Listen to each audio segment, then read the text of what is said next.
இன்னைக்கு நம்ம சேனல் நண்பர்களுக்காக ஆண்மை பவரை ரொம்ப ரொம்ப அதிகரிக்க ஒரு பவர்ஃபுல்லான ஒரு டீ தாங்க இன்னைக்கு நம்ம செய்ய போகிறோம். இந்த டீயை நைட்டில் குடிக்கணும், காலையில் குடிக்கிற டீ இல்லை, நைட்டில் மட்டும் ஒரு 3/4 டம்ளர் நீங்கள் குடிச்சிங்கன்னா உங்களுடைய ஆண்மை பவர் என்பது ரொம்ப ரொம்ப அதிகரிக்குங்க.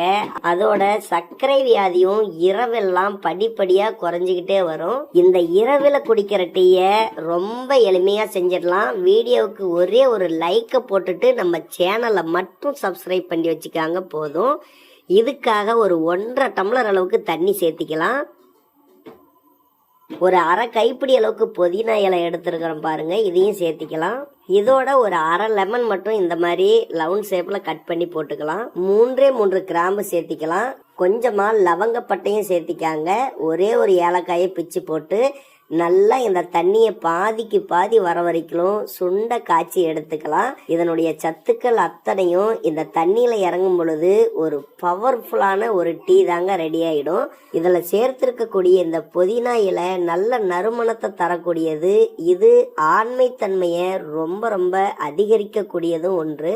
இதோட சேர்த்திருக்கக்கூடிய இந்த கிராம்பு, பட்டை, ஏலக்காய் இது அத்தனையுமே நம்மளுடைய நரம்புகளுக்கு நல்ல பலத்தை சேர்க்கும். இதை மட்டும் நீங்க கொதிக்க வச்சு வெதுவெதுப்பான சூட்டில் குடிச்சிங்கன்னா ஒரு அரை மணி நேரத்திலேயே உங்களுடைய ஆண்குறியின் விரைப்புத்தன்மை என்பது நல்ல அதிகரிப்பதை நீங்க கண் கூட பார்க்கலாம். ஏன்னா இது இரவில் சாப்பிடக்கூடிய ஒரு அற்புதமான வயாகரா டீன்னு சொல்லலாங்க. ஆண்மை பவரை ரொம்ப அதிகரிக்கக்கூடிய டீ தான் இது. நல்லா கொதிச்சிருச்சு பாருங்க. அதுக்கப்புறம் இதை நீங்க வடிகட்டி 3/4 டம்ளர் எடுத்துக்காங்க. இதில் நான் தேன் கலந்து எடுத்துக்க போறேன். நீங்க கருப்பட்டியோ நாட்டு சர்க்கரையோ சுவைக்கேற்ப எது வேணாலும் சேர்த்திக்காங்க.